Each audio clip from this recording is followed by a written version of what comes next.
everybody, welcome to California Bountiful. I'm your host, Tracy Sellers. You know, recently we were able to visit one of the oldest organic farms here in California. It's called Full Belly Farm, and around there they use words like family, friends, community. And because of those words, they're hoping to create a fresh dialogue when it comes to food and farming here in California.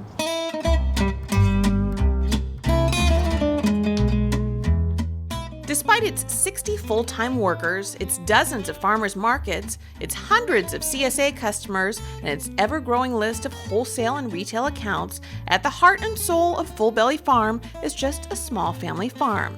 Well, actually, it's a family's farm with 4 owners and their families living on the farm and tending to more than 400 acres of farmland. Started in 1985 by Paul and his wife Drew and his friends Judith and Andrew, the foursome bonded over a yearning to grow a variety of organic produce for their local community. Nestled in the picturesque Capay Valley of Dorado County is where the group planted roots at their aptly named Full Belly Farm, because if your belly wasn't full going in, it will be leaving. But surprisingly, that wasn't the reason the farm was named Full Belly.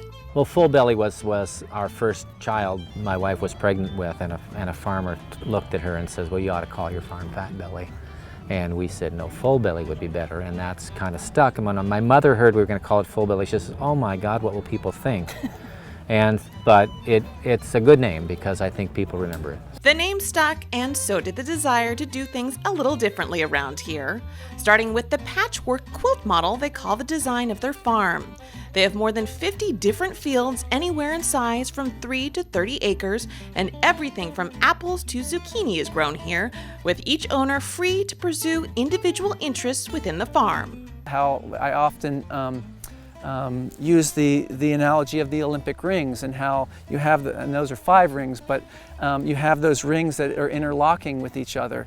And we each have our domain, but a certain percentage of that ring is interlocked with the other.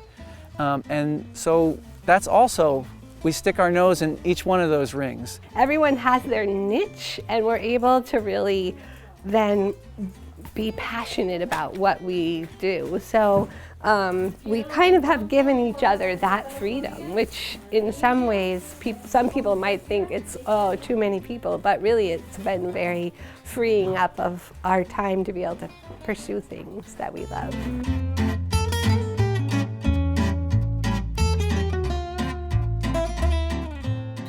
You ready? Yes, they're ready.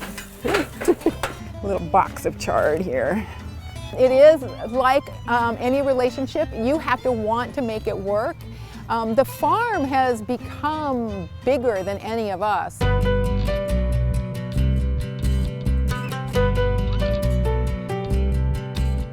And the equal balance of power at the farm is symbolic of the other balancing acts they do as well, like balancing economic stability with environmental stewardship.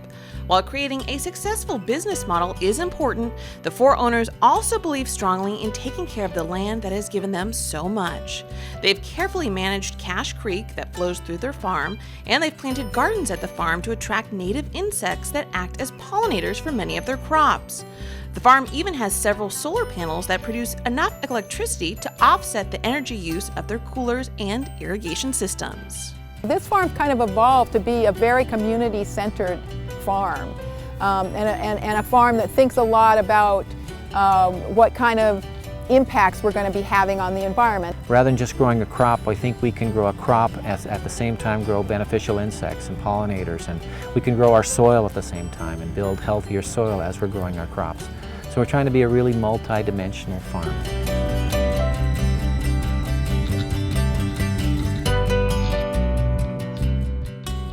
Through the years, the farm has grown to produce an amazing diversity of vegetables, herbs, nuts, flowers, and fruits year-round. It also has a flock of chickens, a herd of sheep, and several cows. Their crops are sold weekly at farmers markets, to restaurants, stores, and wholesale accounts, as well as through their community-supported agriculture program. The program, which started in 1992, now serves around 1,200 families per week in the Northern California community. And connecting with their community is something they get to do every year as they host the Hose Down Harvest Festival, a celebration that coincides with the typical end of harvest season, where folks put down their harvest equipment and have a little fun. And the farmers at Full Belly also hope that it's a way to introduce the urban public to the world of farming through workshops, crafts, tours of nearby farms, and oh yeah, a whole lot of food and music too.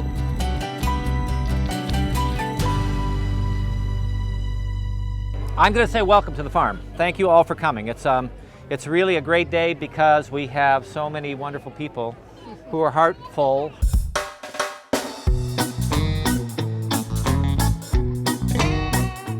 So we formed the business a little differently than most farms. We knew it was going to be diverse, and we knew we had to have a lot of expertise to pull it all off. Our family comes every year. It's one of our favorite days of the year to just come and relax and have just kind of endless different kinds of totally wholesome fun. I think rural America has actually forgotten that it needs to celebrate what it does and what it works so hard to do, and they do such a great job at feeding people. I love the opportunity to be outdoors. I love the feeling that I'm nurturing growing plants. Every day is full of surprises. Every day, there are no 2 days that are ever the same. One of the biggest joys of farming here is that I believe in what I do every single day. Come out the door of my house right there and I go, gosh, I totally feel good and I believe in what I'm doing. I believe in my work, even if it's long, long hours and hot days, you can still go home feeling like, wow, that was a day that was really well spent.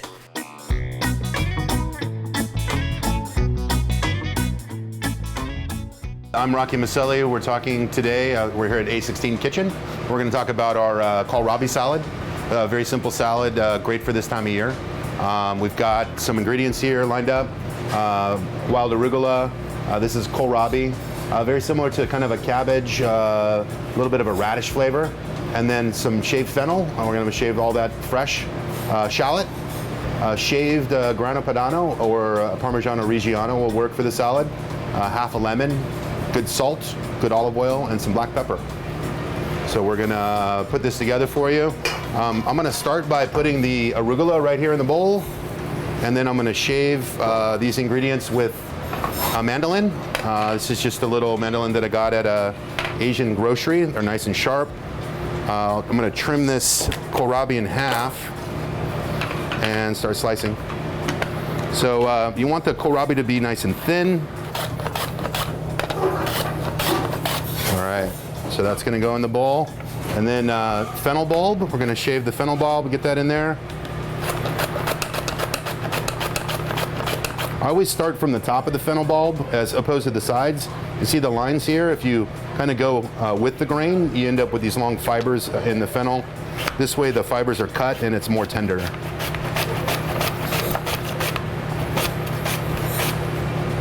All right, I'm gonna add my fennel. Like I said, this salad is super fresh and super simple. At this point, I'm gonna add some lemon. Squeeze about half a lemon in there. And some good olive oil.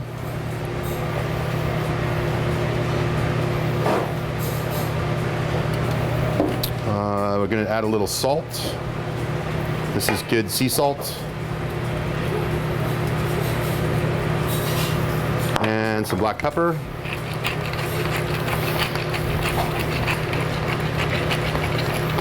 And then one other ingredient I don't want to forget, this is an important part, a little shallot. Also, I'm just going to shave it right into the salad.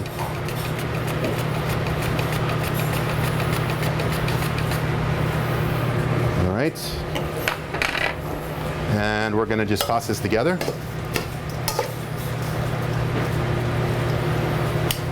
Sometimes the kohlrabi sticks together, so you want to make sure that it's all getting evenly coated in the lemon and olive oil. So I'm going to start by putting some of the arugula down on the base. And a little shaved grana padano. And now we're going to add some fried capers. And then we'll finish with a little bit more olive oil. And there you have it. You have your kohlrabi salad, shaved fennel, fried capers, and grana padano. And if you'd like all the details on that recipe, you can find them at our website, CaliforniaBountiful.com. And we're not done in the kitchen yet. Coming up after the break, we're cooking with okra. That's straight ahead.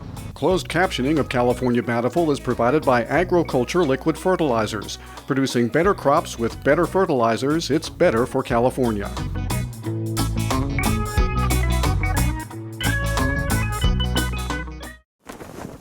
Next. In the nation, we know how it feels when you aren't treated like a priority. Expected wait time, 55 minutes. Your call is... Waiter! We do things differently. We put members first. We'll take care of it. Join the nation. Thank you. Nationwide is on your side. To learn more about the nation where Farm Bureau members can protect what's most important, call 877 on your side or visit www.nationwide.com today.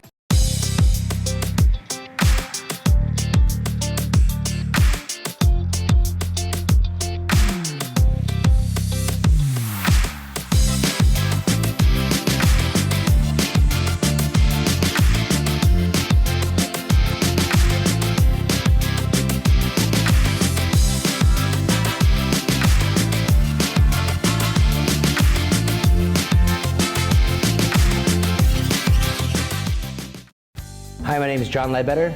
I work at Boca Nova Restaurant in Jack London Square, Oakland, California. I love cooking with simple ingredients, seasonal ingredients. I like using the right things at the right times, and I like to do 10 ingredients or less, preferably always. What we do in this business is we highlight food, and you can't highlight food unless you're using the best of what you can get. And if you can't do that, you should either try to do it or you should go do something else.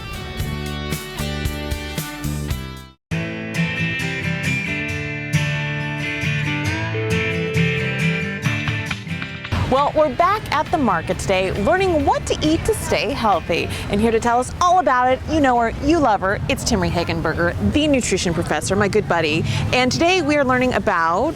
okra. Okra, okay. Yes. I don't eat a lot of okra, but we should be. We should, because it's yes. healthy for us, I guess. Yes, and we can do all kinds of things with it. You may be thinking gumbo. You know, that's kind of the classic okra application. Yeah. But we'll talk all about it in the kitchen. You can do all kinds of things. Okay. But before we get to the kitchen, we have to pick out some okra, all right? Okay. So let's look at this. Now, okra, what we're gonna look for is the deep green color. So we want it as dark as possible. And we want them to be immature a bit, so that means they're crunchy. Okay. So if we wait too long, then they're gonna start to get sunken in, okay? Oh. And they may have areas that will even feel mushy. We do not want that, okay? No. Bad. So these look good. Right. Now, sometimes you may be even able to find them with the leaves. Oh. And the leaves can be used in salad or even just cooked like any other green. That's great. That's a great idea. Typically you find them like this unless you're growing them in your own yard, Right. which you can do too.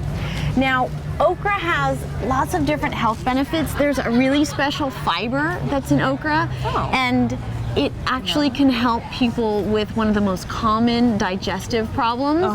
And we can talk about that. I think it'd be better in the kitchen if we talked about that We'll talk about that later. But yes, and even some anti-aging properties. Oh, great. So, always love that. Yes. Always love that. And it doesn't matter how you cook with it, right? You can... No, you can steam, you can eat them raw, you can do all kinds of things, pickle, and we're gonna do a really special way to cook with them very quickly. So let's get some and then go. Let's do that. We'll get cooking then. All right. So we literally just walked in the door with our okra, and now what are we gonna do, Timmery? So I rinsed them, but now what we're gonna do, first of all, I made this very interesting discovery. If you purchase the okra with the tops off, they will be dried out and almost inedible in the way that we're gonna cook them. Oh, wow. Very stringy, very hard. You'd have to cook them for a long time. I would not have known that. So you want this it is like what that. you want. You need the tops to be on. So we're just gonna set that one aside. Actually, I'll cook it just so that you can see what it's like. But it's amazing. So what you're gonna do is just cut the tops right off. and then slice them in half. We're gonna grill okra. Now you can eat okra raw, you can eat it in gumbo as we had mentioned, you can eat it steamed, you can bake it, you can fry it, you can do all kinds of things, but we're gonna grill it. I like that. Okay. So I'm gonna cut the bottom off of this one, and you can even just hear the difference, that it's drier. Yeah. But yeah, okay. So let's do a handful of these. Now I just heated this grill hot, and we're just gonna put them in. This is as easy as it gets here.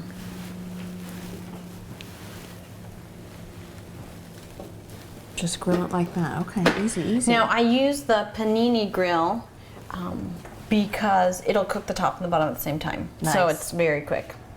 So it sounds like our okra is almost ready here. It is, and now it can stick to the top a little bit, some of these, but we want to see how Oh yeah. nice grill. Just to let, and those were only on Right. for a couple minutes. Just for a couple minutes, and you can cook them as you wish. Okay. So what we're gonna do is season them with a little bit of, don't burn yourself here, a little bit of taco seasoning and lime juice. Interesting. Yeah, Interesting. it's just a really easy way. So we'll do a little that. Wow. And you could do Cajun, you could add it before, and Yeah, then you you'll could get do more of a whatever's- blackened. Okay. And then lime. Now, when you cook with okra, the citrus will help reduce that sliminess that you get when you cook it in a soup. Oh, because right. But this, you're not going to get much of that at No, all. just a little so bit. if you want to taste. Now, okra, I had mentioned at the Thanks, my market friend. that okra has a really important type of fiber in it. And a lot of people with constipation, and I know we don't want to talk about that too much, but constipation is a huge problem in the United States. And a lot of people with constipation end up taking all of these brand products that can actually irritate the intestine.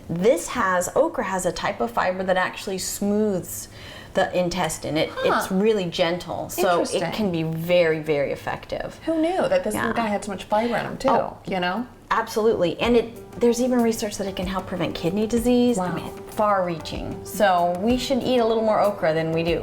I know. I admitted I didn't eat a whole lot until today. This is it.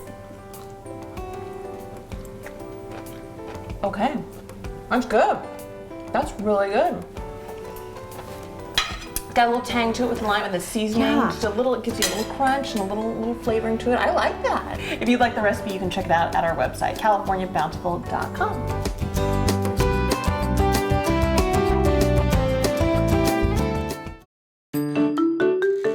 My name is Patrick Mulvaney, and my wife Bobbin and I own Mulvaney's Building and Loan. It's a restaurant, banquet hall, and a catering facility here in Sacramento, California. Focus on local, seasonal food. So our menu changes every day, and it all depends on what the farmer brings in the front door. Every day brings a new excitement here because of the farmers that are around here. Everybody brings it in here to our restaurant so that we can put it on a fork, and our guests get to enjoy it. Next. In the nation, we know how it feels when you aren't treated like a priority. Expected wait time, 55 minutes. Your call is... We do things differently. We put members first. We'll take care of it. Join the nation. Thank you. Nationwide is on your side. To learn more about the nation where Farm Bureau members can protect what's most important, call 877 on your side or visit www.nationwide.com today.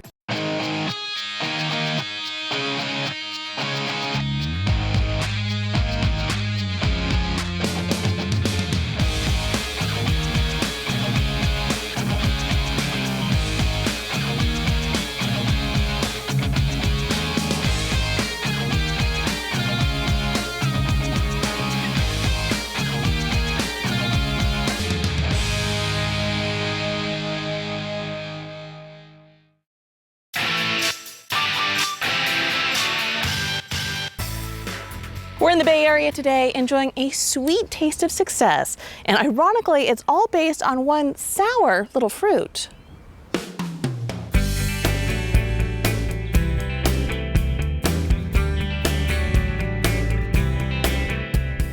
If you've never tried a Meyer lemon, then you may just be in the minority these days. Softer, juicier, and sweeter than your common household Eureka lemon, the Meyer has quickly built a devoted following, and one that includes Karen Morse. She is the epitome of the statement, when life hands you lemons, make lemonade.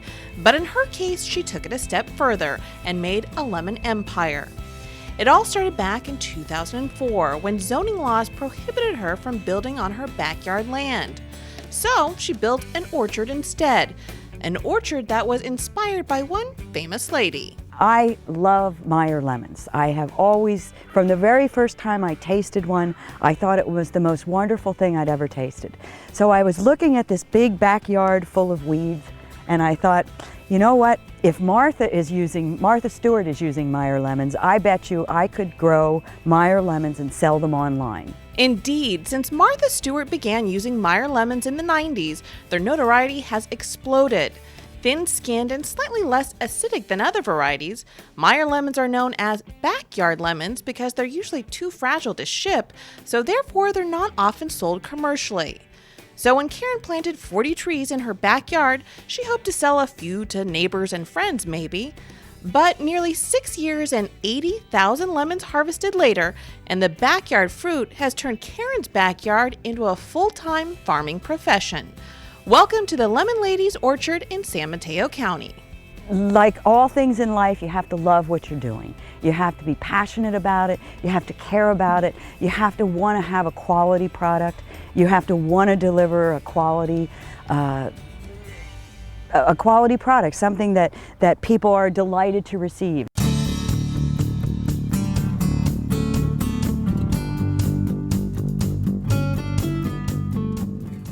And I do all the deliveries. I mean, Lemon Ladies is not very big. This is Lemon Ladies. People think because it's plural that I have a whole crew of ladies working here.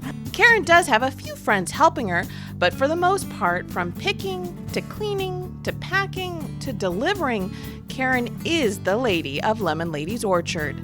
She is a one-woman fruit fanatic that will convince anyone why Meyer lemons are the best. They make everything taste better. Everything that you put a Meyer lemon in tastes better because it has a Meyer lemon in it. This is a Meyer that's really at its peak, and you can see the inside is much more orange colored. And the Meyer is a cross between a mandarin orange and a lemon, which gives it its sweetness. And so you're saying this is sweet? As we get later and later into the season, it gets to be to the point where you're actually eating lemonade. It is sweet. It is sweet. But it's still a lemon.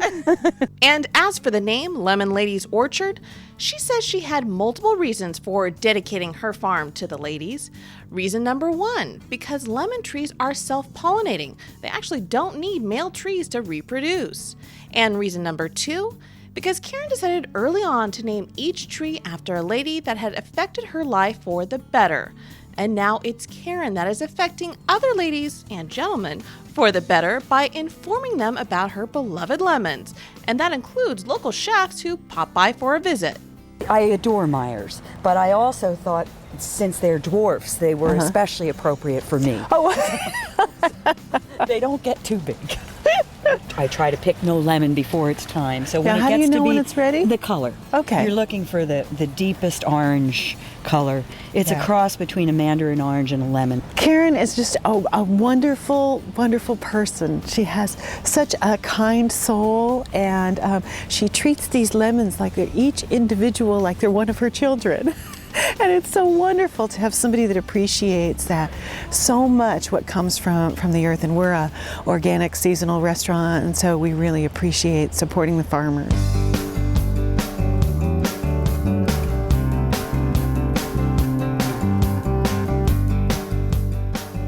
Ursula gets to support farmers every night at the Flea Street Cafe in nearby Menlo Park.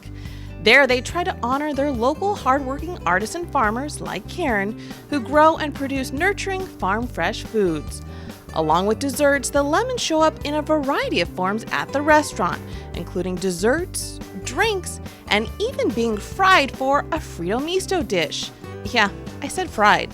When you think about it, it's kind of strange, but when you eat it, it's so good.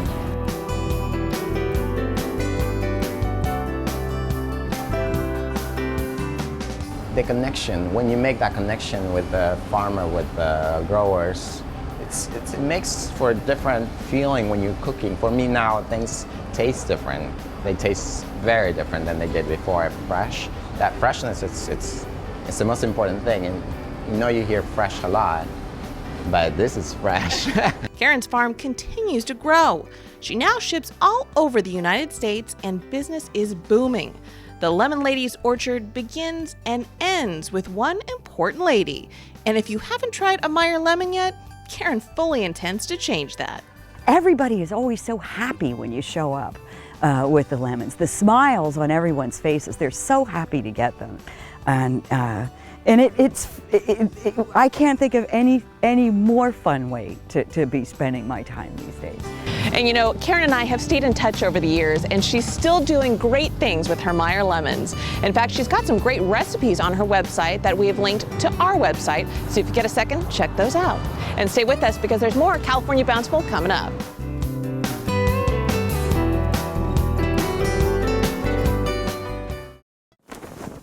Next. In the nation, we know how it feels when you aren't treated like a priority. Expected wait time, 55 minutes. Your call. Waiter! We do things differently. We put members first. We'll take care of it. Join the nation. Thank you. Nationwide is on your side. To learn more about the nation where Farm Bureau members can protect what's most important, call 877 on your side or visit www.nationwide.com today.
Wow, 30 minutes goes by fast when you're talking about all this great food, right? Well, if you missed anything on the show today, you can check it out at our website, californiabountiful.com. And we'll see you again next week on California Bountiful.